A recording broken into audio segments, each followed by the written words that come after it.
Namaskaram and welcome to the next part of this series. So, in the previous parts, we discussed about the significance of the Guru and the significance of the practices. So, like we mentioned, that if a guru works for you 100%, there's no need for any spiritual practices or sadhana. But if you are made in such a way that it's not good enough, then you'll need the third jewel that Buddha has prescribed, which is referred as the Sangha. So, Sangham Saranam Gacchami. So basically, a Sangha is a community of spiritual seekers. For example, ashrams, satsangs, volunteering activities. These are all the examples of the Sangha. Why it is so is because why this is so significant is Buddha has actually given one very beautiful parable while he was giving the discourse at the very famous Vulture Peak. So he asked the question to his large number of monks. He asked the question that what will happen if a tiger enters a city? What is going to happen?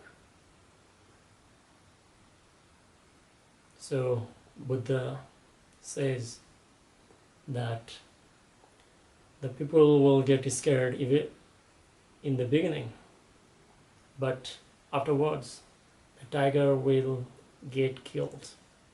So it is going to be same with the solo meditator. This is one of the reasons that most of the people who are very much intense. In my own experience also, I've met many people, and I've also sort of slowed down before I joined Isha. They are very quite intense initially. They are like fire, but the social situation, their compulsions, limitations, and will catch up with them. And the same intensity is no longer there. Again, I'm not the right person to judge, but this is how things has been evolving. So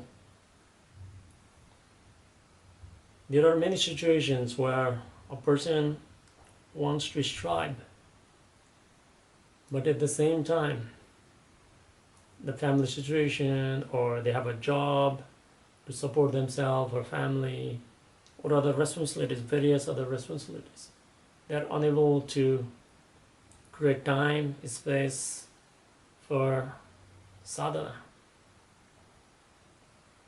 Why it actually happens is because most of the people turn spiritual because of either the motivation or inspiration, because they have seen Buddha or Shiva or Sadhguru as an inspiration, or they got frustrated with their mundane life and they want to explore more. But these things does not last much, because motivation and inspiration both comes from outside. They do not endure much. What we actually need is clarity. The clarity that whatever we do in the external world if we die next moment or tomorrow, whatever we have achieved in the external world means nothing. Death can happen any moment. If you come to this clarity, you will strive. Same way,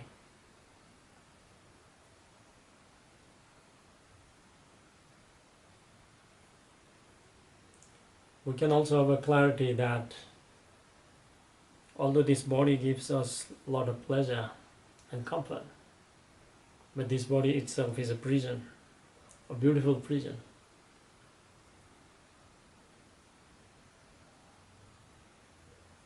And the other clarities that you can have is, although everything looks new, fresh, and everything, but if you're aware, you'll see that the life is just repeating by itself. The mundaneness is repeating itself. It's just because of the old memory or the bad memory. We're unable to figure it out. The repetition, the cyclical nature of existence. So if you have this much of clarity, then you don't need motivation or inspiration. You will strive. But it is not that straightforward. Even if you strive like that, the karmic, the subconscious memories, and all the other aspects, there are a lot of influences out there that is going to create a bottleneck in your striving. And that is where Sangha will come into the play.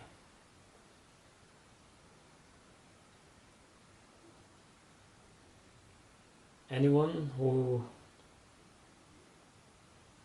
have known what the Guru is, what Sadhguru is. Because what is referred as a Guru is not a person, but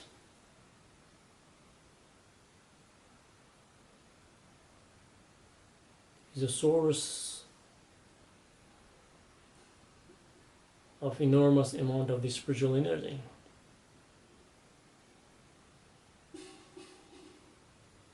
So that he hastens the process of a seeker to handle all the karma.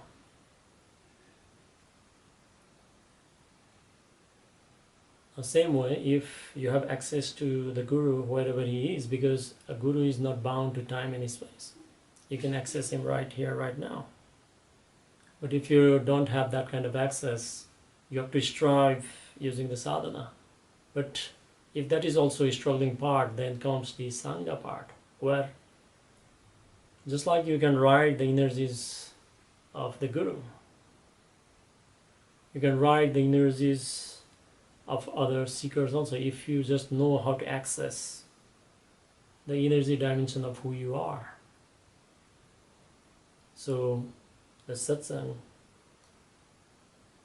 or meditating with other seekers or in the ashram and each yoga center is a consecrated place.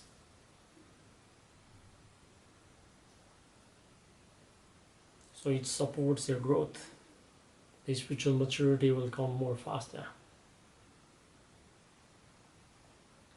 So if you don't have a conducive atmosphere at home, you can make use of the Sangha. Like I told earlier, that if you are a solo meditator, it will be very difficult for you to sustain, because there are too many forces working on you. In my own seeking also, nearly 5 to 6 years, I was seeking on my own. And although I had certain kind of experiences which actually told me that there is something beyond the physicality, but I had reached to a bottleneck wall. Then, with the grace of Sadhguru, I knew the significance of the Guru or the Buddha, the life teacher. And then I understood the significance of the initiated practices. And finally, I realized the significance of the Sangha, the community, whether it is physical or digital. The main objective of the Sangha is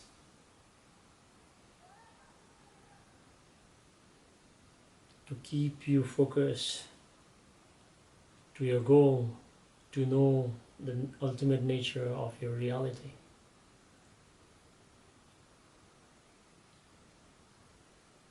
Because the situation in life changes. Most people become spiritual when things are not going their way. And when things happen according to their way, they are likely to forget and become very casual.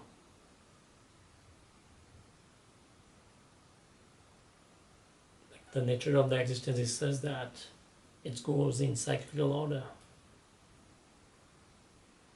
So the spiritual process, the Guru, the Sangha, they all help us to ride situations, whatever they may come your way. So these three are the most important foundation that was laid down by Buddha,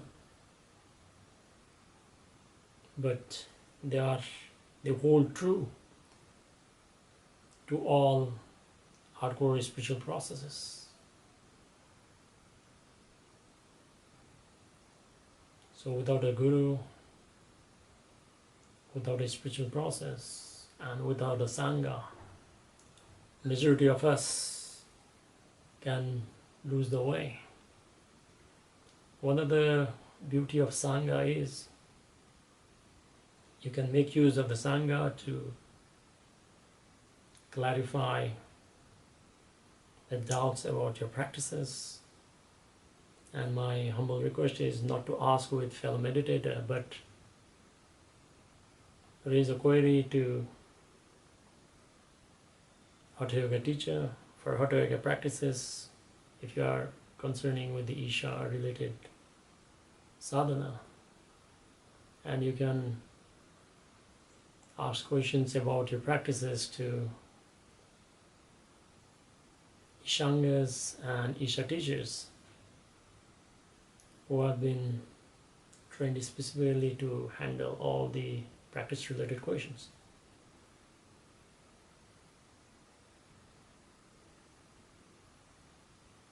So, in conclusion,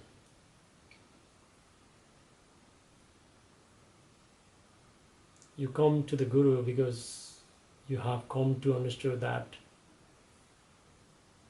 you do not know and you cannot go on your own. The pain of ignorance is such that you need to know the answer, or you need to know the solution to this problem. And if you are not evolved enough, and if Guru is not good enough for you, then you can use all the tools to handle spirituality as well as the physical domain of your life. And if the situations are not conducive enough and you are on and off your sadhana, then you can make use of the Sangha. Sangha is the most important aspect, where each seeker is not only supported but also helps to overcome a lot of limitations.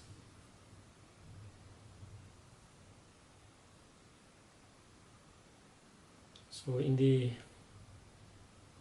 next video, I'll be discussing about how to make use of different tools for the spiritual growth. So in the next part, we'll be discussing about the significance of sadhana. Namaskar.